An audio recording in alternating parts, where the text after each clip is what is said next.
Assalamualaikum warahmatullahi wabarakatuh. Linnabil Karim Al-Fatihah. A'udzu billahi minasyaitonir rajim. Bismillahirrahmanirrahim. Alhamdulillahi rabbil alamin, arrahmanir rahim, maliki yaumiddin. Iyyaka na'budu wa iyyaka nasta'in. Ihdinas siratal mustaqim, siratal ladzina an'amta 'alaihim ghairil maghdubi 'alaihim waladdallin. Amin. A'udzu billahi samii'il 'aliim minasyaitonir rajiim. Bismillahirrahmanirrahim. Alhamdulillahirabbil alamin wassalatu wassalamu ala asyrafil anbiya'i wal mursalin wa ala alihi washabbihi ajma'in. Radina billahi rabba wa bil islami dina bi Muhammadin nabiyyan wa rasula. Allahumma faqihna fid din wa 'allimna ta'wil wahdina siratakal mustaqim. Allahumma arinal haqqa haqqan warzuqna ittiba'ah wa arinal batila batilan warzuqna ijtinabah. Allahumma inna na'udzubika min qalbin la yakhsha wa min nafsin la tashba' wa min 'ainin la tadma' min du'a'in la yusma' wa min du'a'in la yustajabu lah. Rabbana atina fid dunya hasanah wa fil akhirati hasanatan wa qina azabannar. Sallallahu ala sayyidina Muhammad wa ala alihi wa sahbihi wa baraka wa salam. Alhamdulillahi rabbil alamin. Innal hamdalillah nahmaduhu wa nasta'inuhu wa nastaghfiruh wa na'udzu billahi min shururi anfusina wa min sayyiati a'malina. Man yahdihillahu fala mudilla lahu wa man yudlil fala hadiya lahu. Asyhadu an la ilaha illallah wa asyhadu anna Muhammadan 'abduhu wa rasuluh. Allahumma salli wa sallim ala sayyidina habibina al-Mustafa Muhammad sallallahu alaihi wasallam. Arsala rasulahu bil huda wa dinil haqq liyuzhirahu 'ala ad-dini kullih wa kaffa billahi shahida. Wa ba'd. Qala Allah ta'ala fil Qur'anil 'aziz ba'da a'udzu billahi minasy syaithanir rajim. Wa yawma yuhsyaru a'da'ullahi ilan nar fahum yuz'un hatta idza ma ja'ana wa shahida 'alaihim sam'uhum wa absaruhum wa juluduhum bima kanu ya'malun. Wa qalu li juludihim lima shahidtum 'alaina qalu antaqana Allahu alladhi antaqa kulla shay wa huwa khalaqakum awwala marrah wa ilaihi turja'un. Sadaqallahul azim. Semati yang berbahagia datuk-datuk, datin-datin, tuan-tuan dan puan-puan, ibu-ibu, ayah-ayah, muslimin dan muslimat yang dikasihi Allah sekalian. Alhamdulillah, syukurillah, syukur banyak-banyak kepada Allah Subhanahu wa taala di atas ruang dan peluang yang Allah berikan pada kita pada pagi ini dapat kita bertemu dalam solat kuliah duha. Mudah-mudahan pertemuan pada pagi ini mendatangkan rahmat dan kasih sayang Allah dan bersurainya nanti mendatangkan keampunan daripada Allah Subhanahu wa taala, insya-Allah. Apa khabar semua? Alhamdulillah sihat wa afiat. Mudah-mudahan kehadiran kita ini menjadi asbab Allah Subhanahu wa taala hilangkan wabak COVID-19 daripada negara kita yang tercinta ini, insya-Allah. Di dalam ayat yang saya bacakan tadi, kata Allah Subhanahu wa taala melalui surah Fussilat pada ayat yang ke-19 hingga ayat yang ke-21, Allah Subhanahu wa taala cerita tentang keadaan manusia yang selalu menjadi musuh dengan Allah Subhanahu wa taala. Keadaan demi keadaannya ketika mana dibangkitkan di yaumul mahsyar, maka Allah Subhanahu wa taala akan heret dia untuk ke neraka Allah Subhanahu wa taala. Bahkan apabila sampai mereka dan mereka mempersaksikan telinga dan mata mereka serta kulit mereka menjadi saksi di atas apa kelakuan mereka yang waktu hidup di dunia dulu, lalu menjadi satu benda yang hairan kepada diri mereka, sehingga mereka bertanya kepada kulit mereka masing-masing. Mata boleh bercakap, telinga boleh bercakap, kulit pun boleh bercakap, menjadi saksi di hadapan Allah Subhanahu Wa Taala atas perbuatan yang mereka lakukan di dunia dulu. Lalu kulit bercakap, wa qalu li juludihim lima syahidtum alaina, kenapa kamu ni bercakap menjadi saksi di atas perbuatan aku yang waktu aku hidup di dunia dulu ya? Lalu kulit bercakap, qalu antaqallah, qalu antaqanallah, sesungguhnya Allah lah yang mengizinkan kami bercakap pada hari ini. Lalu dikatakan oleh kulit tersebut, Allah lah yang mengizinkan kami bercakap pada hari ini. Segala perbuatan yang kamu lakukan di dunia dulu, kami melihat segala-galanya. Apa yang kamu lakukan dalam keadaan sunyi-sunyian, apa yang kamu lakukan dalam keadaan terang-terangan, semua kami tengok, semua kami jadi saksi, semua kami tahu, semua kami bersama dengan kamu. Maka kata kulit tersebut, Allah Subhanahu Wa Taala telah jadikan kami sejak awal mula-mula kamu diciptakan oleh Allah Subhanahu Wa Taala, dan kepadanya lah tempat kita kembali menuju kepada Allah Subhanahu Wa Taala. Ibu-ibu, ayah-ayah, tuan-tuan dan puan yang dikasihi sekalian, niat elok-elok kita hadir majlis ilmu pada pagi ini, niat kerana Allah Subhanahu Wa Taala. Mudah-mudahan ianya menjadi saksi di hadapan Allah nanti di atas pertemuan kita daripada dalam majlis ilmu yang penuh keberkatan ini, insya-Allah. Boleh kita sama-sama niat elok-elok. Yang pertama, niat nawaitul i'tikaf fi hadzal masjid lillahi ta'ala. Aku duduk dalam masjid kerana Allah Ta'ala, i'tikaf kerana Allah Ta'ala. Jangan niat nawaitul i'tikaf raka'ataini lillahi ta'ala. Duduk tapi 2 rakaat kerana Allah Ta'ala. Dah duduk ya. Jadi kita niat, kita duduk i'tikaf dalam rumah Allah ni. Mudah-mudahan Allah Subhanahu Wa Taala lipat gandakan apa yang kita duduk dalam keadaan sejam ni, insya-Allah ada kebaikan dalam diri kita, dalam keluarga kita, dalam negara kita, insya-Allah. Ibu-ibu, ayah-ayah, tuan-tuan dan puan yang dikasihi sekalian. Jadi maksudnya keadaan demi keadaan tersebut menjadi saksi di hadapan Allah. Mata jadi saksi, kemudian telinga jadi saksi, kulit jadi saksi. Mai satu lagi apa dia? Al-yawma nakhtimu ala afwahihim wa tukallimuna aydihim, tangan jadi saksi pula. Wa tashhadu arjuluhum, kaki pun jadi saksi. Itu surah Yasin.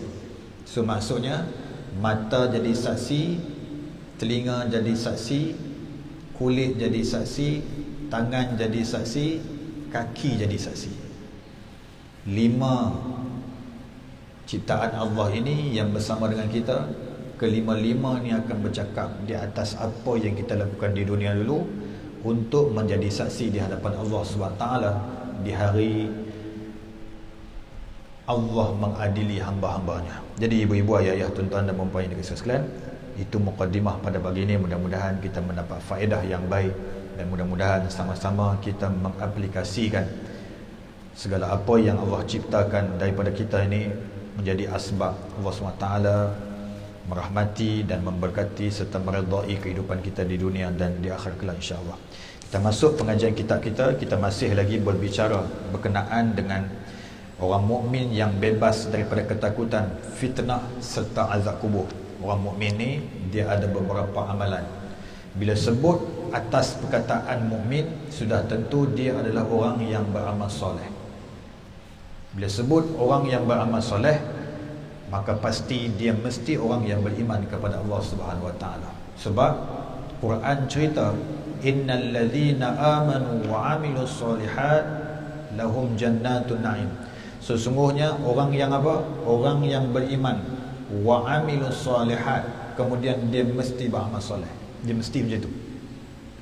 Beriman mesti beramal soleh. Beramal soleh mesti daripada orang yang beriman. Begitu keadaannya. So ibu-ibu ayah ini kasih sekalian, mudah-mudahan kita termasuk dalam golongan-golongan yang beriman kepada Allah SWT. Kita sambung pengajian kita buka surat 245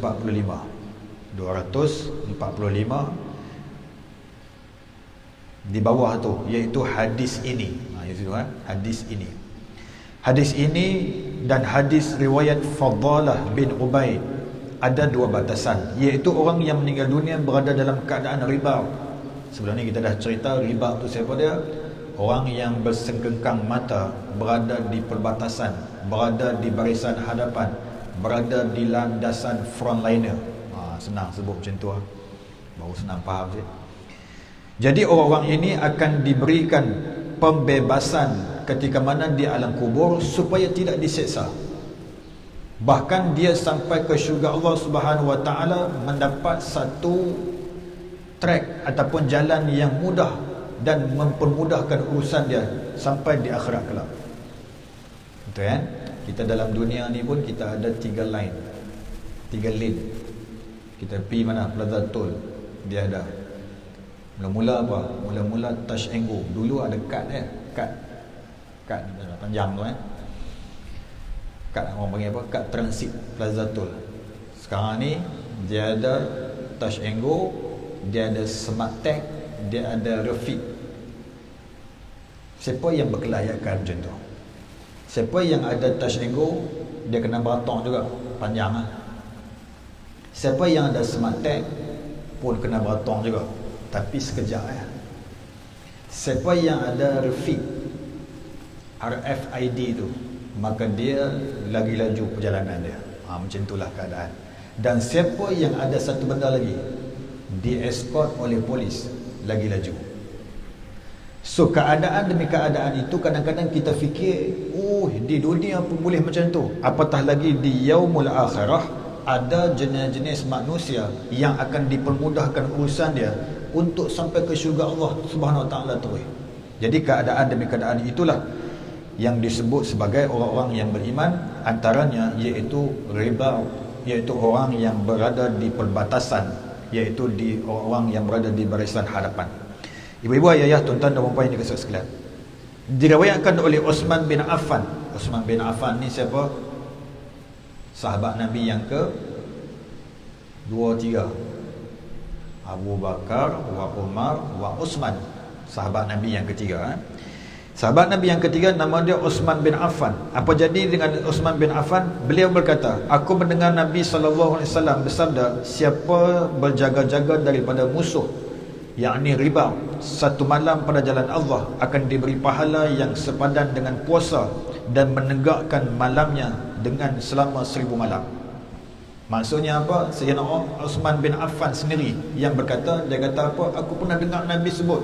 Nabi kata apa? Siapa yang bersengkengkang mata demi menjaga keamanan, demi menjaga keselamatan manusia yang lain, maka Allah Subhanahu Wa Taala akan berikan ganjaran kepadanya seperti mana puasa dan menegakkan malamnya selama 1000 malam. 1000 malam ni apa? Malam Lailatul Qadar. Dalam hadis lain, Ubay bin Ka'ab mengatakan Nabi SAW bersabda, sesiapa yang melakukan riba selama 1 hari untuk menjaga kehormatan orang Muslim dengan penuh keikhlasan pada bulan di luar Ramadan, maka pahalanya lebih besar daripada ibadah puasa dan menegakkan malamnya selama 100 tahun. Riba selama sehari di jalan Allah dalam menjaga kehormatan orang Muslim pada bulan Ramadan lebih utama dan lebih besar lagi pahalanya di sisi Allah Subhanahu Wa Taala. Dia ada mai perumpamaan, dia buat satu perbezaan, dia ada compare dengan amal ibadah puasa. Kalau bukan dalam bulan Ramadan pun dah hebat, apatah lagi bila mai ke dalam bulan Ramadan ni, kalau buat kebaikan, terutamanya yang bersengkengkang mata, riba, di dalam bulan Ramadan, lebih hebat lagi ganjarannya di sisi Allah Subhanahu Wa Taala. Menurut versi riwayat lain, baginda Nabi SAW bersabda, pahala riba lebih besar daripada melakukan ibadah puasa dan menegakkan malamnya selama 1000 tahun. Jika Allah SWT mengembalikan dia kepada keluarganya dengan selamat, maka dia akan ditulis atasnya dosa selama 1000 tahun, dan yang ditulis adalah kebaikannya, sedangkan pahala riba mengalir terus kepadanya sehingga hari kiamat.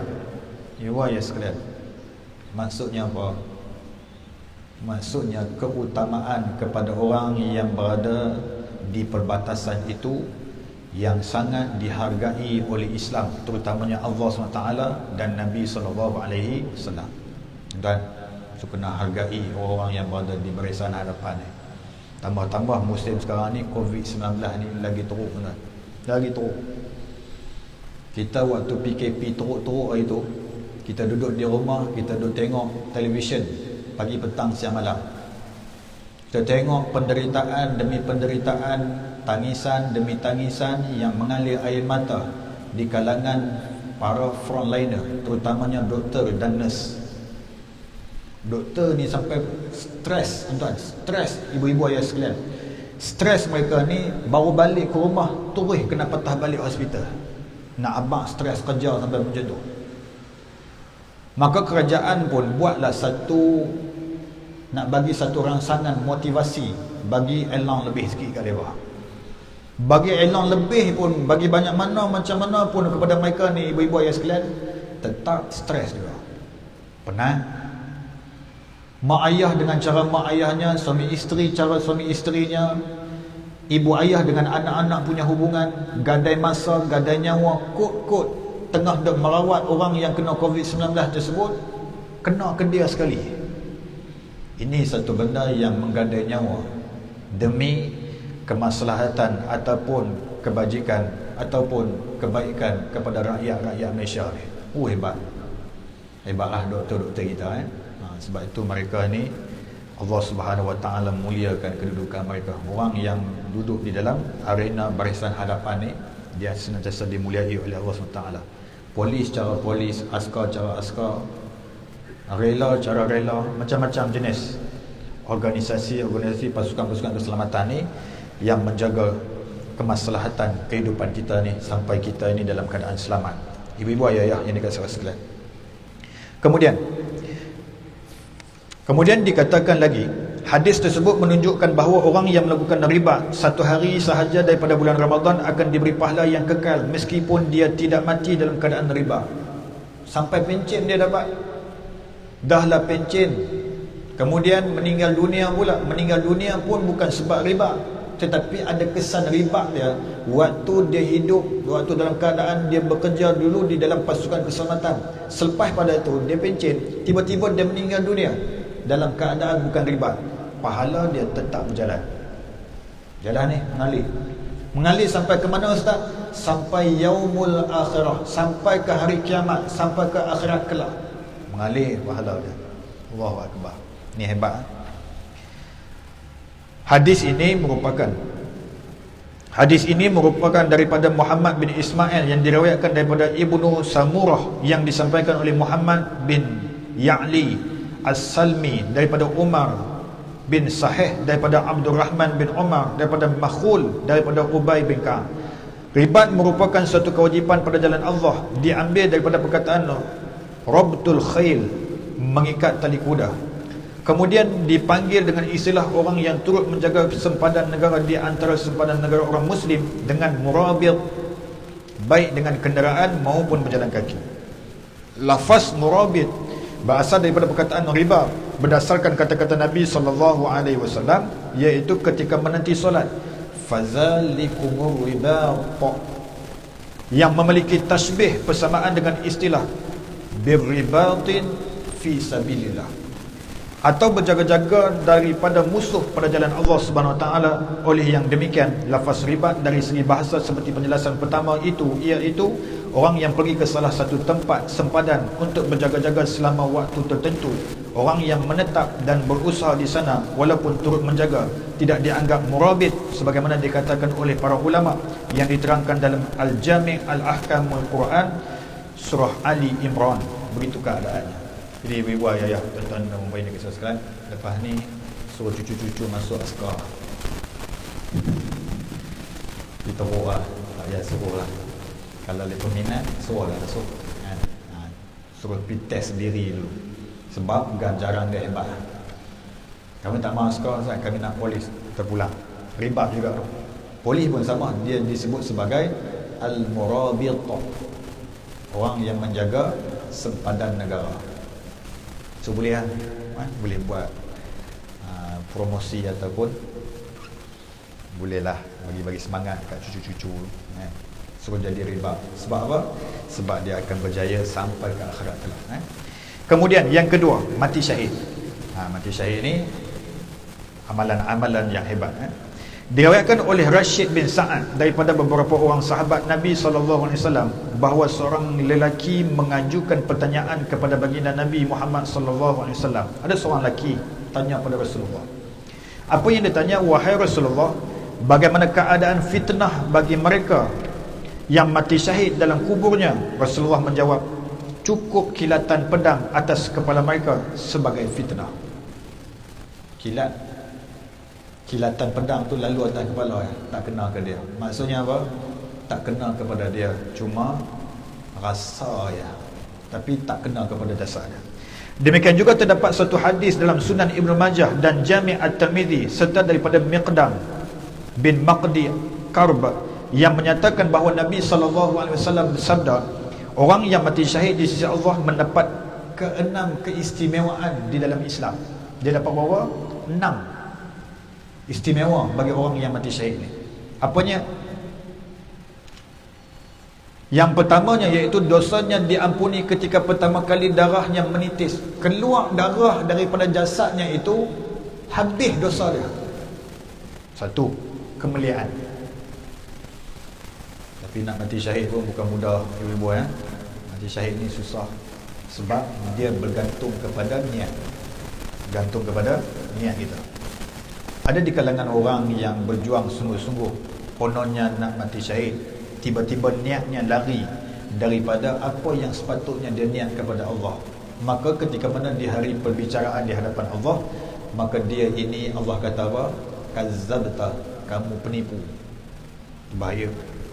Sebab itu orang yang mati syahid ini mesti hatinya khalis, ikhlas kepada Allah Subhanahu Wa Taala. Kemudian perkara yang kedua, kesan daripada orang yang mati syahid ini, diperlihatkan kepadanya tempat tinggalnya di dalam syurga Allah SWT. Ni balasan yang kedua bagi orang yang mati syahid. Dia dapat apa? Dia dapat melihat keadaannya di syurga Allah SWT, tempat tinggalnya ditunjuk dan dipamerkan oleh Allah SWT kepada dia. Hebat tak? Hebat, insya-Allah. Yang ketiga, diselamatkan daripada azab kubur. Azab kubur tak kena. Siapa dia? Orang yang mati syahid takkan kena azab kubur. Masya-Allah. Kemudian yang keempat, selamat daripada kedahsyatan yang paling besar. Maksudnya apa? Keadaan huru-hara yaumul hisab, keadaan huru-hara manusia dalam keadaan hari kebangkitan. Dia selamat. Dia relax. Dia diberi ketenangan oleh Allah Subhanahu Wa Taala kepada diri dia. Kemudian yang kelima, diberi mahkota kehormatan berupa batu mulia yang lebih baik daripada dunia serta isinya. Ada satu kehormatan yang hebat yang Allah akan berikan kepada dia. Disarungkan mahkota yang hebat yang tak ada di dunia ni yang pernah kita lihat. Diberi kepada siapa? Orang yang mati syahid, orang yang berjuang bersungguh-sungguh di atas kalimah Allah, orang yang berjuang bersungguh-sungguh di atas jalan Allah Subhanahu Wa Taala. Maka nanti ketika mana dia mati syahid, dia dapat reward ni. Dia dapat ganjaran yang disebutkan oleh sahabat Nabi ni daripada Nabi SAW. Dan yang keenam, dikahwinkan dengan 72 bidadari dan dapat memberi syafaat kepada 70 orang keluarganya. Allah Akbar. Jangan tengok 72 bidadari tu. Ayah. Tengok yang 70 orang yang boleh memberi syafaat. Tengok yang tu. Kita fokus yang tu. Bidadari ini memang semua boleh dapat, insya-Allah, dengan izin Allah. Masuk syurga dapat bidadari. Itu confirm. Berapa ramai Ustaz? 72 kalau mati syahid. Cantik Ustaz. Lepas ni kami nak berjuang fisabilillah. Nak bagi dapat bidadari Ustaz. Okey. Yang paling mustahak, boleh mengalirkan syafaat tersebut kepada 70 orang yang bersama dengannya. Okey. 70 orang ni siapa? Dia cari mak ayah dia, dia cari adik kakak abang dia, dia cari pak long dia cari mak long dia cari mak su dia, semua dia cari habis. Dia cari ustaz, ni semua dia cari. Dia cari habis semua. Sebab apa? Dia ada kuota. Siapa bagi ni? Allah bagi izin kepada dia. Nah, aku bagi peruntukan kepada hang, boleh cari 70 orang untuk nak pergi bagi syafaat kepada manusia mana yang hang nak, hampir cari. Cari dia, tuan-tuan. Masya Allah. Ini satu nikmat yang besar di atas pengorbanan yang besar. Nikmat yang besar itu akan dimiliki asbab daripada pengorbanan yang besar. Mudah-mudahan kita termasuk dalam golongan hamba-hamba Allah yang banyak berkorban untuk Allah Subhanahu Wa Taala. Ibu-ibu, ayah-ayah, tuan-tuan dan puan-puan yang dikasihi sekalian, ada satu ayat Al-Quran daripada surah apa? Surah At-Taubah, 2 ayat hujung. Nabi Muhammad SAW, dia selalu berkorban diri dia untuk orang-orang yang beriman. Betul kan? Nabi Muhammad SAW selalu bersusah payah untuk orang-orang yang beriman. Sebab apa Nabi buat macam tu, Ustaz? Sebab Nabi sangat sayang kepada orang yang beriman. Nabi sangat kasih kepada orang yang beriman kepada Allah dan Rasulullah. Maksudnya apa, Ustaz? Maksudnya Nabi suka apa yang Allah suka. Maksudnya apa, Ustaz? Nabi cinta kepada manusia yang menyintai Allah dan Rasulnya. Mana ayat ni, Ustaz? Surah At-Taubah, 2 ayat yang terakhir. Laqad ja'akum rasulun min anfusikum azizun 'alaihi ma 'anittum harisun 'alaikum bil mu'minina raufur rahim.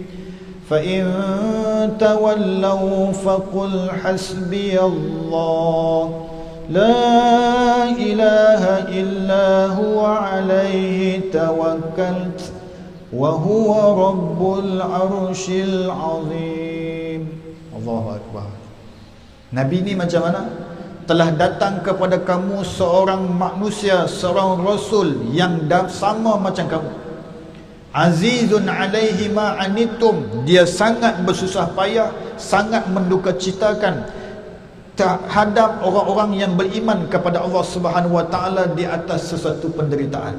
Dia cukup sensitiviti kepada diri dia, sehingga dia menyusahkan dirinya semata-mata nak menyelamatkan orang yang beriman bersama-sama dengan dia, sehingga dia sanggup berkorban bermati-matian sampai dia sanggup lapar dan dahaga semata-mata nak bagi orang-orang yang beriman bersama-sama dengan dia itu supaya tidak lapar dan dahaga seperti mana dia.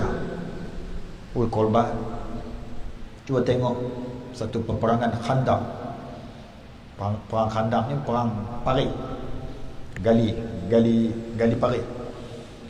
Sahabat Nabi mengadu kepada Rasulullah, "Ya Rasulullah, kami lapar. Tak makan 2-3 hari dah ni."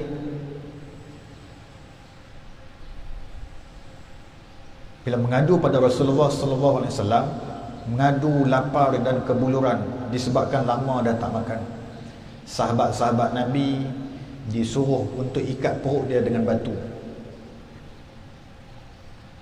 Maka sahabat Nabi ada yang memandang ke arah tubuh dan jasad Nabi sallallahu alaihi wasallam. Rupa-rupanya Nabi lebih teruk kelaparannya daripada sahabat-sahabat Nabi yang Nabi itu menanggung penderitaan. Habis semua segala kemudaratan, segala kesusahan, segala kepayahan yang dialami oleh baginda itu ditanggung oleh Rasulullah SAW semata-mata nak menyelamatkan orang-orang yang berada di sekelilingnya. Ini identiti orang Islam yang beriman kepada Allah dan Rasulullah. Mesti ada sikap dan perangai seperti mana kepribadian Nabi SAW. Baca hujung surah Al-Fatah, juzuk yang ke-28. Muhammadur Rasulullah walladzina ma'ahu ashidda'u 'alal kuffari ruhama'u bainahum tarahum ruk'an sujjadan يبتغون فضلا من الله ورضوانا سيماهم في وجوههم من أثر السجود. Allahu Akbar. Apa maksud ayat tu? Muhammad itu pesuruh Allah, yang bersama dengannya orang-orang yang beriman, yang selalu dikasihinya oleh Rasulullah sallallahu alaihi wasallam.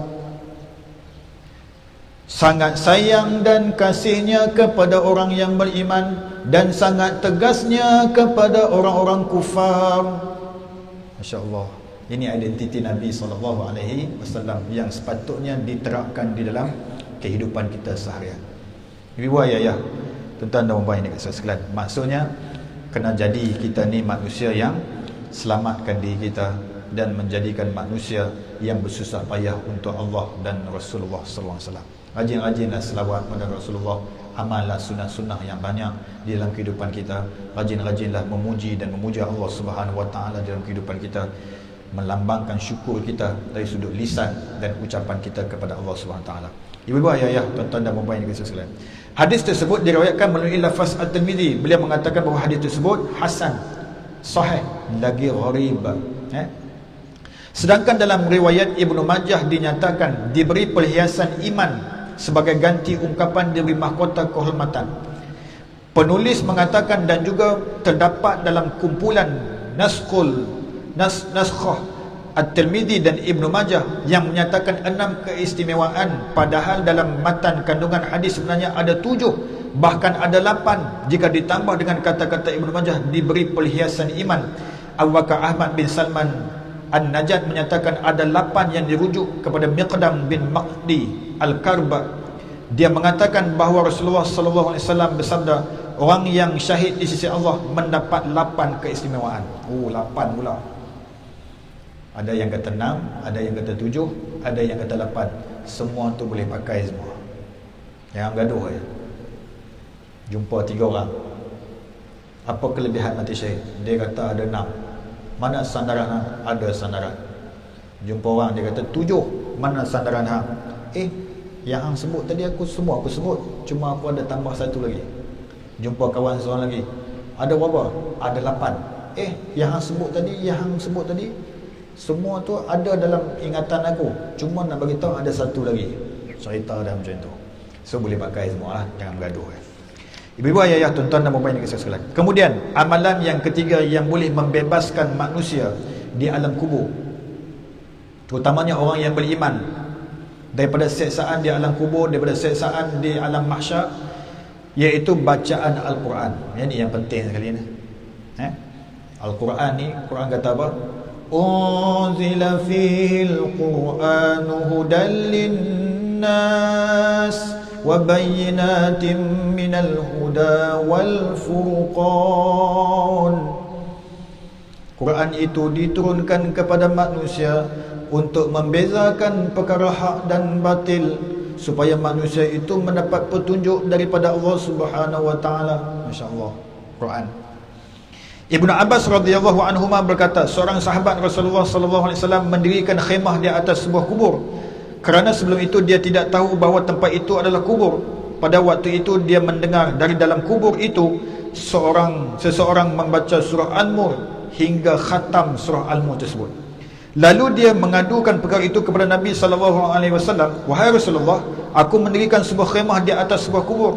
Aku tidak tahu bahawa itu kubur seseorang. Pada masa itu aku mendengar seseorang membaca surah Al-Mulk sehingga tamat dari alam kubur itu." Rasulullah sallallahu alaihi wasallam lalu menjawab, "Hiyal mani'atu hiyal munjiyatu tunjihi min azabil qabr." Surah itu menghalang dan menyelamatkannya daripada azab kubur. Hadis riwayat At-Tirmizi. Maksudnya apa? Baca Quran, terutamanya surah Al-Mulk, jangan tinggal. Macam kita duk cakap sebelum ni lah. Tu ya. Hafal surah Al-Mulk, ibu-ibu, ayah-ayah sekalian. Nabi bangga siapa yang di dalam dadanya ada surah Al-Mulk. Macam-macam hafal tak? Hafal ke tak? Angguk dah. Hafal lah lepas ni. 1 hari 1 ayat macam hafal. 1 hari 1 ayat. 30 hari habis. 2 muka suku saja, tak banyak. Boleh? Boleh Ustaz, insya-Allah kami akan usaha Ustaz. Usaha untuk apa ya? Usaha untuk bahagia di alam kubur. Usaha di dunia. Baca surah Al-Mulk. Surah Al-Mulk ni nasihatnya jangan dibaca di atas katil. Nescaya takkan habis bacaannya. Saya nak baca ke mana Ustaz? Baca di masjid, baca di surau, baca di ruang tamu. Kalau baca di atas katil, confirm tak habis. Sambil baring pula, lagi cantik. Tabarakalladzi biyadihil mulku wa huwa ala kulli syai'in qadir. Alladzi khalaqal mauta wal hayata liyabluwakum ayyukum ahsanu amala wa huwal azizul ghafur. Allahu Akbar, hilang daripada radar. So baca di mana? Di masjid. Bacalah. Dudukkan masjid tepi tiang seorang-seorang, hafal 1 ayat. 1 ayat cukup. Cukup sebulan habis surah Al-Mulk itu. Berkat dia. Okey, baca surah Al-Mulk ya. Kemudian dalam riwayat lain Rasulullah SAW bersabda, siapa yang membacanya surah Al-Mulk setiap malam, maka surah itu akan membela orang yang membacanya daripada siksaan kubur. Dalil yang kedua, baca surah Al-Mulk membebaskan daripada siksaan di alam kubur. Baca. Dalil yang ketiga, ada hadis yang menyatakan bahawa surah Al-Mujadilah menjadi pelindung dalam kubur bagi orang yang suka membacanya. Surah Al-Mujadilah, juzuk yang ke-29. Surah Al-Mujadilah. Ada yang kata surah Al-Mujadalah. Baca. Tapi baca surah Al-Mulk lebih keutamaan kepada kita sekalian. Okey. Kemudian dalam hadis yang lain dinyatakan orang yang membacanya setiap malam akan selamat daripada fitnah kubur. Syekh Abdul Abbas Abu Abbas Ahmad bin Umar Al-Ansari Al-Qurtubi di pelabuhan Iskandariah. Iskandariah di mana? Mesir. Berkata, diriwayatkan daripada Ibrahim bin Hakam, daripada bapaknya, daripada Ikrimah, daripada Ibnu Abbas radhiyallahu anhuma, beliau berkata kepada seorang lelaki, maukah kamu ku beritahu tentang hadis yang dapat menjadikan kamu gembira? Tentu, wahai Ibnu Abbas, semoga Allah SWT mengasihimu. Ibnu Abbas berkata, hafalkanlah surah Tabarakalladzi biyadihil mulk dan ajalkanlah kepada keluargamu, anak-anakmu, para pembantumu serta para jiran tetanggamu, kerana ia akan menolong, membantu dan membela kamu pada hari kiamat di hadapan Allah SWT. Ia akan meminta Tuhan untuk menyelamatkan orang yang membacanya dari azab neraka ketika dia berada di dalamnya, dan Allah SWT akan menyelamatkannya daripada azab kubur. Masya Allah. Hebatnya surah Al-Mulk ni. Baca surah Al-Mulk ya, ibu-ibu ayah sekalian. Hafal. Selamat apa? Selamat alam kubur, selamat siksa kubur, selamat di yaumul mahsyar, selamat daripada neraka. Banyak selamat. Sebab tu nama dia ada banyak nama surah Al-Mulk ni. Yang pertama nama dia Al-Waqiyah. Bukan Waqi'ah, Waqiyah. Waqiyah tu maksudnya apa Ustaz? Pembebasan. Yang kedua nama dia Al-Munjiyah, pembelaan. Yang ketiga nama dia Al-Mani'ah, penghindaran. Dan yang keempat nama dia Al-Mulk, segala raja daripada raja. Itu begitulah kerajaan, yakni Allah Subhanahu wa taala. Baca surah Al-Mulk.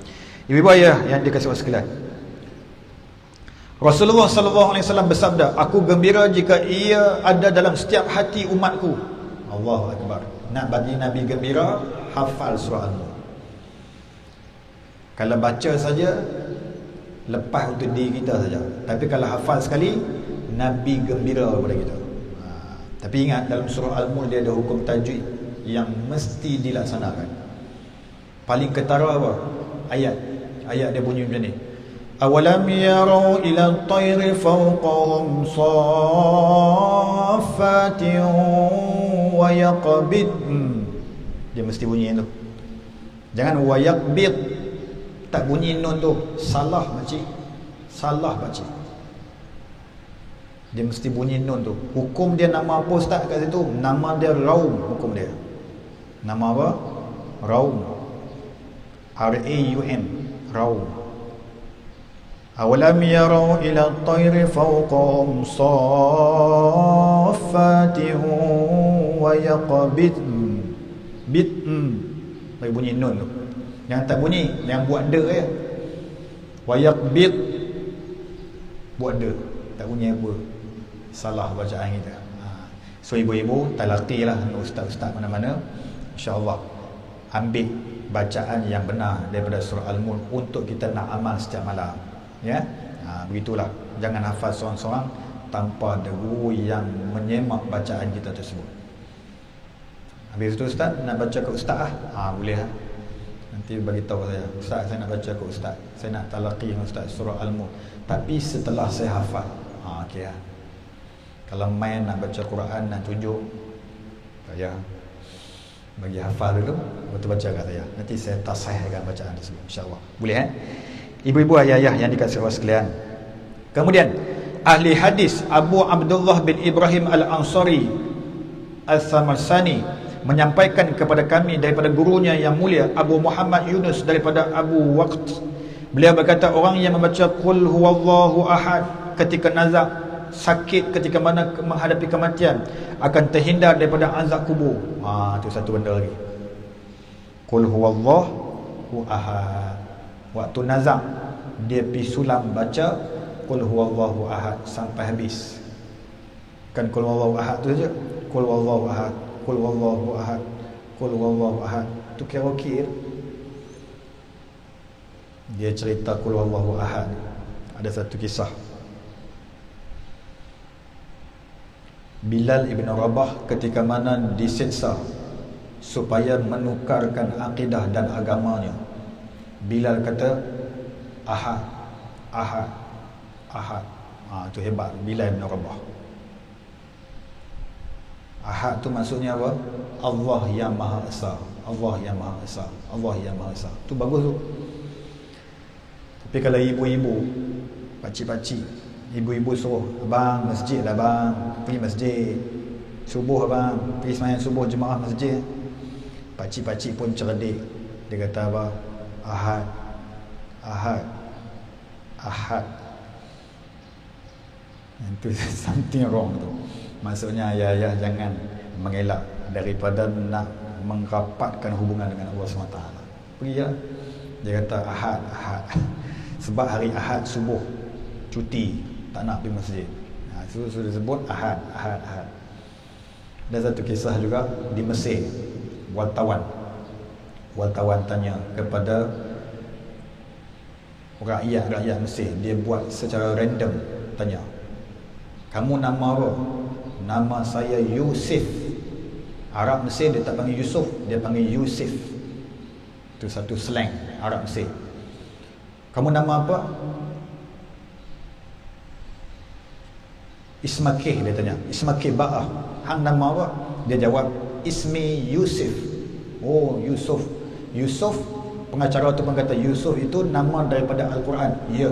Kau hafal surah Yusuf? Dia kata tak hafal. Surah Yusuf, nama Yusuf tapi tak hafal surah Yusuf. Tak apa. Tanya kepada seorang lagi, nama apa? Nama saya Yasin. Hafal Yasin? Tak hafal. Lepas tu ada kawan dia seorang nakal. Nama apa? Ikhlas. Hafal surah Ikhlas?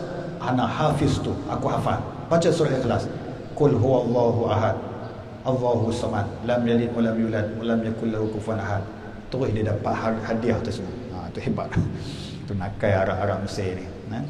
Dia cuba nak melawak main dengan pengacara tersebut. Itulah keadaan. Macam orang tu cerita lah. Ada seorang tok imam ni, dia ada anak perempuan cantik gila. Anak perempuan cantik.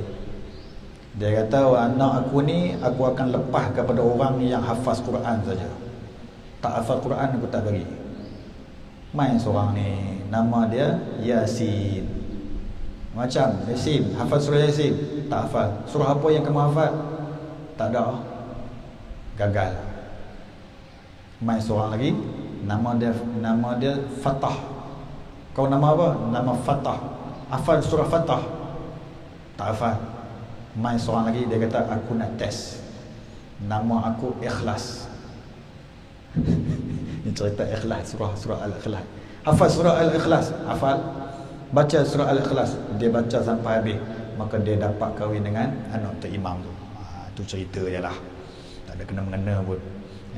Jadi itulah macam Sayyidina Ali bin Abi Talib karamallahu wajhahu kan. Sayyidina Ali ni dia sebagai gendong ilmu. Satu hari Nabi buat satu pengisytiharan. Nabi kata apa? Di kalangan hampa ni, siapa yang boleh baca Al-Quran satu nafas, aku bagi kahwin dengan seorang hamba Allah ni, dengan dia. Mai seorang ni test, baru baca Fatihah dah sangkut dah. Mai seorang lagi tak dan habis surah Al-Baqarah, sangkut dah. Mai Sayyidina Ali bin Abi Talib, habis satu Al-Quran dia baca. Apa dia? 3 Qul huwallahu ahad. Seperti mana pahala dia satu Al-Quran. Allahu akbar. Tu beza orang yang ada ilmu dengan orang yang tidak ada ilmu. Nah, itu keadaan dia lah. Tu di zaman sahabat-sahabat Nabi punya teka-teki dia macam tu. Bolehlah kita nak buat teka-teki kat anak kita. Pakcik-pakcik buat teka-teki kat makcik-makcik yang tak hadir. Cuba kau baca satu Al-Quran satu nafas. Tak boleh. Baca tak boleh. So baca lah. Surah Al-Ikhlas satu kali baca bersamaan dengan 1/3 daripada Al-Quran, pahala dia. 2 kali baca bersamaan dengan 2/3. 3 kali baca bersamaan dengan sebuah Al-Quran, pahala dia. Baca macam mana Ustaz? Baca lah macam mana pun. Bismillahirrahmanirrahim. Qul huwallahu ahadun Allahus samad lam yalid wa lam yulad wa lam yakul lahu kufuwan ahad. Bismillahirrahmanirrahim. Qul huwallahu ahadun Allahus samad lam yalid wa lam yulad wa lam yakul lahu kufuwan ahad. Bismillahirrahmanirrahim. Qul huwallahu ahadun Allahus samad lam yalid wa lam yulad wa lam yakul lahu kufuwan ahad. Kan kita baca tahlil, ayat-ayat pasang. Kita baca qul huwallahu ahad berapa kali ya? 3 kali. Nak sedekah pahala bacaan Al-Quran tu kepada si mati, kepada si arwah yang kita sebut nama tu. Sebuah Al-Quran kita sedekah. Allahu akbar. Kemudian baca lagi surah apa? Surah Al-Falaq baca, surah An-Nas baca, ayat kursi baca, Fatihah baca, tahlil baca. Lepas tu Tok Imam akan baca doa apa? Allahumma ja'al wa awsil wa taqabbal thawaba ma qara'nahu minal Qur'anil azim wa ma halalnahu min la ilaha illallah wa ma astaghfarnahu wa ma qulnahu min ya Allah wa ma sallaynahu ala nabiy Muhammadin sallallahu alaihi wasallam fi hadhihi sa'atil mubarakah. Allahu akbar. Dia kata apa? Ya Allah, hantarkan pahala-pahala bacaan yang kami bacakan Al-Quran keseluruhannya ini kepada arwah tersebut. Dan apa-apa yang kami istighfar, yang kami mohon keampunan kepadamu, disedekahkan kepada hamba-Mu tadi, wahai Allah. Kemudian apa-apa yang kami tahlil, yang kami sebut la ilaha illallah, disedekahkan kepada hamba-hamba-Mu yang disebutkan nama tadi. Yang kami selawat kepada Rasulullah, disedekahkan kepada arwah yang disebutkan nama tadi. Allahu akbar. Itu doa tahlil yang kita amin, kita pejam mata, tak tahu makna. Kan? Orang baca tahlil kita pejam mata. Bila sebut la ilaha illallah, mula bau. Sedap masak ni gayanya ni, lega kan. Bau ni macam kambing ni, lega makanan ni. Tahlil saja semua bekat kalih tengok dapur. Tu kita. Allahu akbar. Jadi ibu-ibu ayah yang dikasihi Allah sekalian, maksudnya apa? Baca qul huwallahu ahad itu satu benda yang baik untuk menjadikan kita ini dibebaskan ketika mana diazab daripada azab kubur Allah Subhanahu wa taala. Kemudian perkara yang keempat yang boleh membebaskan kita daripada azab kubur ke atas orang yang beriman, iaitu musibah sakit. Abu Hurairah radhiyallahu anhu meriwayatkan satu hadis daripada Rasulullah sallallahu alaihi wasallam, "Man mata maridan mata syahidan wa wuqiya fitnatal qabri wa ghudiya wa riha alaihi birizqihi minal jannah." Orang yang meninggal dunia kerana sakit adalah syahid. Meninggal kerana sakit. Sakit apa pakcik? 3 serangkai. Apa rangkaiannya Ustaz? Sakit jantung, darah tinggi, kencing manis. Oi. Allahu Akbar. Sakit apa makcik? Buah pinggang. Dialisis tahap berapa dah? Tunggu masa Ustaz. Allahu Akbar. Orang yang sakit-sakit ni meninggal, dia mati syahid di sisi Allah SWT. Syahid kecil ke syahid besar Ustaz? Syahid apa? Syahid kecil.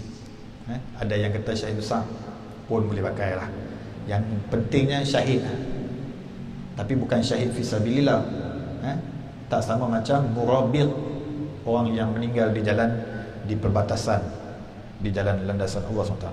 Jami' bin Shaddad menyampaikan satu hadis daripada Abdullah bin Yasar, ketika aku duduk dekat dengan Sulaiman bin Syar dan Khalid bin Urathah, keduanya menyebut tentang seorang lelaki yang mati kerana sakit perut. Sakit perut ni sakit apa? Sakit-sakit yang ada menyebabkan di dalam perut dia. Ada yang mengatakan sakit daripada perut ni apa dia? Sakit yang menyebabkan pemakanan. Contoh apa? Apa pakcik? Darah tinggi. Darah tinggi pun boleh jadi ya. Darah tinggi. Makan apa? Makan kambing Ustaz. Setiap minggu kambing. Setiap hari kami makan kambing Ustaz. Tak tahulah, ikut sunnah katanya. Agak-agak lah. Ikut sunnah Nabi makan kambing hari-hari, makanlah benda lain. Makan apa lagi Ustaz? Makan daging rusa Ustaz semalam, payau. Berapa? Banyak ke Ustaz. Lepas makan sup, lepas tu kami buat gulai pula Ustaz, lepas tu buat kurma pula. Hari-hari makan rusa Ustaz. Allahu Akbar. Cek tak dia punya tu, apa nama orang panggil apa? Dia punya apa, darah tu orang panggil apa? HD, apa dia? Apa dia? BP, cek tak BP? Cek berapa? Oi, bawah tu 98. Oh. Cari pasal. Ibu-ibu ayah-ayah yang dikasih sekalian, dia penyakit ni dia tak kira siapa. Muda pun kena. Saya ni yang duk cerita ni, saya lah ni tak tahulah sebab apa. Sembahyang lah ni kalau jadi imam, selepas ceramah kan selalu orang kata Ustaz, imam. Tu bahaya. Kita duduk elok-elok ni macam ni, tiba-tiba orang kata Ustaz jadi imam. Dia kata apa? Ustaz kena jadi imam lah sebab Ustaz pun ceramah.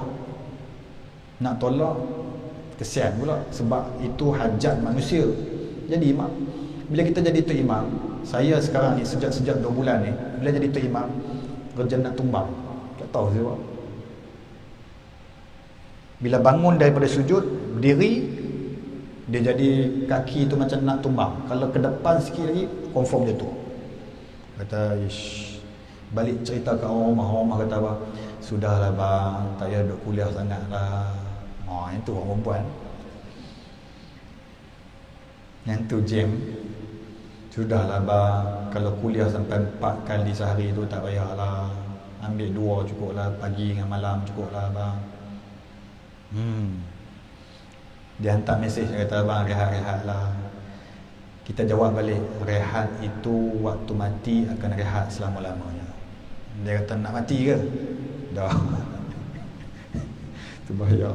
Orang perempuan macam tu lah dia. Tak tahu pasal apa. Dia kata apa, duduk rumah saja-saja tu, balik kerja tu tidur lah. Tidur pukul berapa? Balik kerja pukul 4.30. Dah masuk asar, mana boleh tidur lepas asar? Tidur lah, dia kata. Tidur cari pasal, bangun jadi gila. Allahu Akbar. Ibu-ibu ayah-ayah, tuan-tuan dan puan yang kasih, doakan kesihatan saya. Doakan. Ini semua orang soleh semua depan saya. Ibu-ibu ayah-ayah yang dikasih sekalian. Kemudian Pada masa itu keduanya mahu melihat jenazahnya. Salah seorang berkata kepada temannya, bukankah Rasulullah SAW bersabda, orang yang mati kerana sakit perut tidak akan diseksa dalam kuburnya.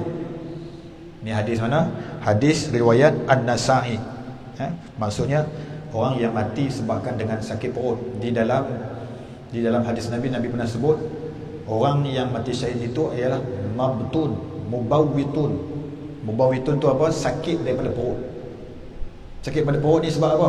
Kanser, macam-macam lah yang bersangkutan dengan perut di dalam pemakanan, maka dia akan menjebak sakit dan boleh menjadikan mati. Itu adalah orang yang mati syahid. Abu Daud As-Sayalisi menyatakan hadis tersebut dalam musnadnya. Syu'bah menyampaikan hadis itu kepada kami daripada Jami bin Shaddad. Lalu dia menyatakan dan menambahnya, kemudian yang lain berkata betul. Maksudnya hadis itu hadis yang betul lah. Kemudian Rabi'ah bin Saif, yang kelima yang boleh menjadi asbab orang-orang yang beriman itu dibebaskan daripada azab kubur. Apa dia? Yang kelima iaitu Rabi'ah bin Saif meriwayatkan waktu yang baik. Waktu yang baik.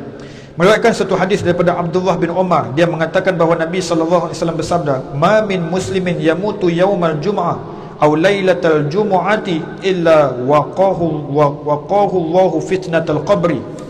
Nabi kata apa? Seseorang muslim yang meninggal dunia pada hari Jumaat atau malam Jumaat akan dijauhkan daripada fitnah kubur oleh Allah Subhanahu wa taala. Hadis, beliau menyatakan bahawa hadis ini hasan, gharib, munqati'. Sanadnya tidak bersambung, yakni oleh Rabi'ah bin Saif.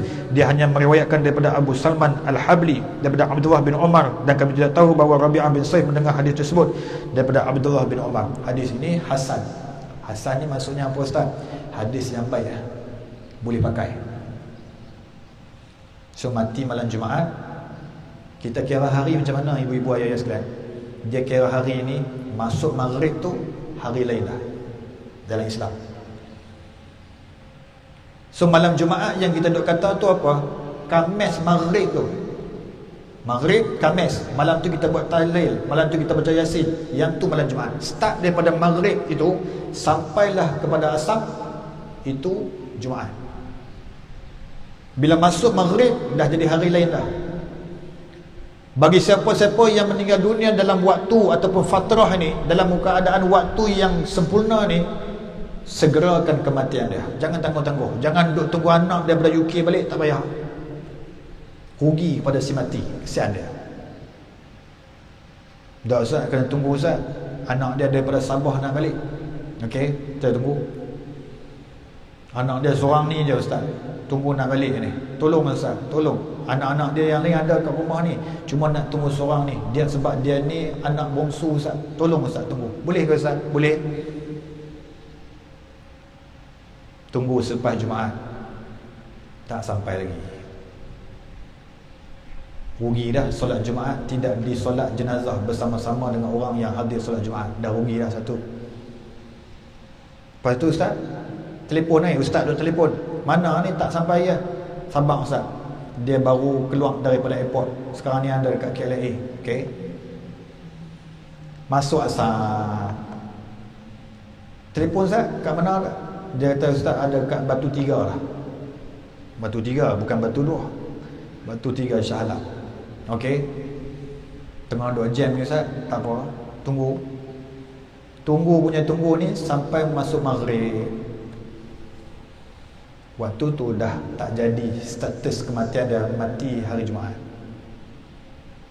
Bimbang, takut-takut tak dapat pahala yang disebut oleh Allah SWT melalui Nabi SAW. Rugi macam tu ibu ayah yang dikasih sekalian.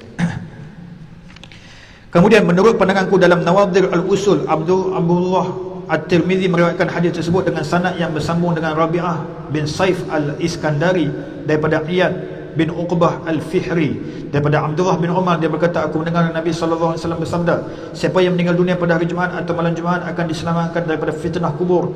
Ali bin Ma'bad meriwayatkan daripada Abdullah bin Umar, beliau berkata, aku mendengar Nabi SAW bersabda, siapa yang meninggal dunia pada hari Jumaat atau malam Jumaat akan diselamatkan daripada fitnah kubur. Itu dalil-dalil dia.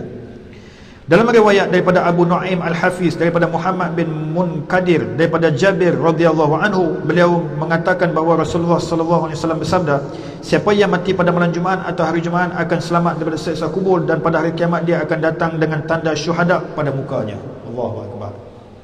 Cuma yang ni tambah muka dia berseri-seri seperti mana orang yang mati syahid. Itu tanda, dalil dia. Hadis tersebut hanya daripada kata-kata Jabir bin Muhammad, diriwayatkan secara tersendiri oleh Omar bin Musa Al-Wajhi, penduduk Madinah, dengan kelayakan sedikit kelemahan lin daripada Muhammad daripada Jabir. Menurut pandanganku ni siapa? Imam Qurtubi. Terdapat hadis yang menunjukkan bahawa yang akan meniup trompet bukan malaikat Israfil. Hadis tersebut diriwayatkan oleh Abu Nu'aim Al-Hafiz. Beliau meriwayatkan daripada Sulaiman, daripada Ahmad bin Al-Qasim, daripada Ufan bin Muslim, daripada Hamad bin Salamah, daripada Ali bin Zaid, daripada Abdullah bin Al-Harith. Dia berkata, aku sedang berada dekat dengan Aisyah dan Ka'ab Al-Ahbar. Ka'ab bercakap tentang malaikat Israfil. Maka Aisyah berkata, wahai Ka'ab, beritahulah kepadaku mengenai malaikat Israfil itu. Ka'ab menjawab, kamu pasti telah mengetahuinya. Aisyah berkata, aku memang mengetahuinya, tetapi aku mahu mengetahui apa yang kamu ketahui tentang malaikat Israfil. Ka'ab lalu berkata, malaikat Israfil mempunyai 4 buah sayap, 2 buah terbentang di udara, satu dipakainya, dan satu lagi berada di atas bahunya. Arasy terletak di atas bahunya, pena terletak di atas telinganya. Apabila wahyu akan turun, maka dicatat terlebih dahulu apa dengan pena itu, kemudian semua malaikat mempelajarinya. Malaikat meniup trompet berlutut di bawah salah satu kakinya, sedangkan kaki malaikat Israfil yang satu lagi tegak berdiri. Apabila trompet sangkakala telah dirapatkan ke mulutnya kerana akan ditiup, maka belakangnya menjadi sengit dan pandangannya, matanya menoleh ke atas melihat malaikat Israfil. Apabila dia melihat malaikat Israfil telah melimpah semua sayapnya, maka itu merupakan tanda perintah untuk segera meniup trompet sangkakala. Aisyah berkata, seperti itulah yang aku dengar daripada Nabi sallallahu alaihi wasallam. Klasifikasi hadis gharib daripada Ka'ab bin Ahbar, dan tidak ada yang meriwayatkan daripada Ka'ab selain Abdullah bin Al-Haris dan Khalid Hanzaza, daripada Al-Walid bin Bishr, daripada Abdullah bin Raba'ah, daripada Ka'ab. Hadis yang diriwayatkan oleh Abu Isa At-Tirmidzi dan yang lain menunjukkan bahawa yang akan meniup trompet sangkakala adalah malaikat Israfil sendiri. Sedangkan dalam hadis yang diriwayatkan oleh Abu Abdullah Muhammad bin Yazid bin Majah menunjukkan bahawa selain malaikat Israfil dan juga para pembantunya. Itulah keadaan. Abu Bakar Al-Bazzar meriwayatkan dalam Musnad, dalam Imam Abu Daud, dalam Sunan Abu Daud, Rasulullah SAW menyatakan tentang malaikat peniup sangkakala dengan sabdanya, di sebelah kanannya malaikat Jibril, di sebelah kirinya malaikat Mikail. Mungkin pada tangan salah satu kedua malaikat itu ada sebuah trompet bagi yang akan meniup. Abu Sari Hanad bin As-Sari At-Tamimi Al-Kufi meriwayatkan daripada Abu Ahwash, daripada Mansur, daripada Mujahid, daripada Abdurrahman bin Amru. Dia berkata, tidak ada satu pun waktu subuh, yakni pagi, melainkan 2 malaikat selalu berkata pada waktu itu, maju terus wahai orang yang mencarikan kebaikan, dan wahai orang yang senantiasa mahukan keburukan, lambatkanlah kedatanganmu. Maksudnya apa? Orang yang nak panjang umur, nak dilambatkan kematiannya, maka utamakan waktu subuh. Sebab 2 malaikat ni senantiasa berdoa kepada dia. 2 malaikat yang menjaga trompet sangkakala berdoa, ya Allah, berilah ganti harta telah diinfakkan oleh setiap orang yang mengeluarkan infak, dan berilah kerugian kepada setiap orang yang bakhil. 2 malaikat itu berkata, Maha suci Allah, Raja yang Maha Suci. 2 malaikat yang menjadi wakil adalah malaikat yang bertugas sebagai peniup trompet sangkakala. Abdurrahman bin Abu Amru meriwayatkan daripada Waqi' bin Al-Amash, daripada Mujahid, daripada Abdullah bin Damrah, daripada Ka'ab. Dia berkata, tidak ada waktu subuh melainkan persis dengan hadis tadi, tetapi terdapat tambahan setelah ayat. 2 malaikat menjadi wakil adalah malaikat yang bertugas meniup trompet sangkakala, seperti mana berikut. Keduanya menunggu-nunggu perintah untuk meniup sangkakala. Akan tetapi seperti yang dinyatakan oleh Abu Muhammad Abdul Haq dan yang lain, tidak ada seorang pun yang mengambil hadis Al-Thiyah untuk menjadi dalil. Itu cerita dia. Maksudnya apa? Bagi matilah waktu-waktu yang terbaik. Tengah duk pakai kain ihram, meninggal dunia, alhamdulillah, waktu yang selamat. Hari Jumaat, waktu yang selamat. Tadi orang tanya pula, Ustaz, Nabi pun tak mati hari Jumaat. Tak payah tanya lah Nabi. Nabi dia mati hari apa pun dia tetap ahli syurga Allah SWT. Kita ni plan elok-elok. Boleh plan? Tak boleh lah. Tapi boleh minta doa kepada Allah SWT. Wahai Allah, kalau nak ambil nyawa kami, ambillah hari Jumaat. Kami sedang sujud kepadamu, wahai Allah. Ambil itu. Tengah semayang sujud sejadah. Sujud sejadah. Wahum la yastakbirun. Allahu Akbar. Kita pun sujud. Sujud tu tak bangun terus. Mati yang dicemburui. Macam saya kongsi, ada satu kisah Bilal lah, waktu dia sebut asyhadu an la ilaha illallah, asyhadu anna Muhammadur Rasulullah. Lepas tu jatuh meninggal dunia. Allahu Akbar. Bilal baru ni yang dalam WhatsApp yang saya kongsikan itu satu penghormatan Allah SWT kepada hamba-hambanya yang rajin berbakti kepada Allah, terutamanya di dalam rumah-rumah Allah Subhanahu wa ta'ala. Wallahu ta'ala a'lam. Itu saja pada hari ini insya-Allah. Terima kasih di atas kehadiran. Saya ingat kot pagi mai hari ni tak ramai lah. Saya sampai awal tadi tengok habis lah kuliah ni hari ni lah kan. Tengok hari ni ramai juga, masya-Allah. Terima kasih ibu-ibu yang hadir. Kita tunggu sajalah. Kalau Pusat Islam UPM kata cuti lah. Kalau dia tak kata apa, kita teruskanlah kuliah kita ni sampai ke akhir hayat kita insya-Allah. Kalau dia kata cuti minggu depan, cuti ya. Dan cuti itu buat amal ibadah banyak-banyak, doa bagi kita semua yang hadir ni dipanjangkan umur, diberikan keberkatan dalam usia insya-Allah. Boleh Mari kita baca doa, kemudian kita tutup majlis kita dengan tasbih kifarah dan suratul Lah. InsyaAllah minggu depan kalau tak ada apa-apa, tidak ada aral melintang, insyaAllah kita akan masuk tajuk baru, iaitu perbezaan pendapat mengenai berapa kali sangkakala itu ditiup. Malaikat yang duk main tiup ni berapa kali dia main? Tiup hari-hari ke? Tiup solat, setiap solat ke? Tiup sekali saja ke? Tiup beberapa kali ke? Berapa kali dia tiup? Tak tahu. Itu insyaAllah pada minggu hadapan. Wallahu ta'ala a'lam. A'udzubillahi minasyaitonirrajim. Bismillahirrahmanirrahim. Alhamdulillahirabbil alamin wassalatu wassalamu ala asyrafil anbiya'i wal mursalin wa ala alihi washabbihi ajmain. Allahumma iyyaka na'budu wa iyyaka nasta'in. Ya Allah, ya Tuhan kami, kepadamu kami mengabdikan diri kami sebagai hamba kepadamu wahai Allah, dan kepadamu kami memohon pertolongan dan bantuan daripadamu ya Rahman. Ya Allah, ya Tuhan kami, bantu kami untuk ingat kepadamu wahai Allah. Bantu kami untuk menjadi hamba-Mu yang bersyukur.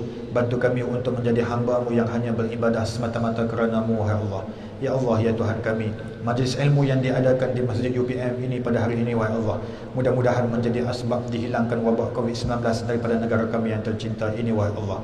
Majlis ilmu yang diadakan pada hari ini wahai Allah, mudah-mudahan sampai segala kebaikan kami ini kepada ibu dan ayah kami yang telah meninggal dunia. Mudah-mudahan dijadikan kubur ibu dan ayah kami satu taman daripada taman-taman syurga-Mu wahai Allah. Jangan sesekali Kau jadikan kubur ibu dan ayah kami, suami kami, isteri kami yang telah meninggal terlebih dahulu daripada menjadi satu lubang daripada lubang-lubang api neraka-Mu wahai Allah. Sebaliknya Engkau ampunkanlah segala dosa dan kesalahan mereka. Berkatilah kehidupan mereka di sana. Ibu dan ayah kami yang masih hidup, berikanlah kesihatan, keafiatan, keberkatan dan kemuliaan hidup kepada mereka berdua di dunia dan di akhirat kelak wahai Allah. Ya Allah, ya Tuhan kami sedang menadah tangan kepadamu wahai Allah. Wahai Allah, rezekikan kami untuk bertaubat sebelum datangnya ajal kepada kami wahai Allah. Ya Allah, ya Tuhan kami, rezekikan kami untuk mengucap kalimah la ilaha illallah sebelum nyawa kami diangkat oleh-Mu wahai Allah. Ya Allah, ya Tuhan kami, iringilah kehidupan kami ini dengan keimanan. Iringilah kematian kami nanti dengan keimanan. Bangkitkanlah kami selepas kematian dalam keadaan kami beriman. Bangkitkanlah kami di yaumul mahsyar dan iringlah kami ke dalam syurga-Mu wahai Allah dalam keadaan kami beriman kepadamu wahai Allah. Rezekikan kami untuk melihat wajah Nabi Muhammad sallallahu alaihi wasallam di dalam mimpi kami supaya terubat rindu dan cinta kami kepada Rasulullah sallallahu alaihi wasallam.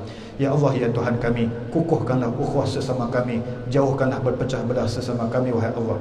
Wahai Allah, panjangkan umur kami, di dalamnya ada ketaatan dan keberkatan daripada-Mu, wahai Allah. Permudahkanlah urusan dunia dan akhirat kami, wahai Allah.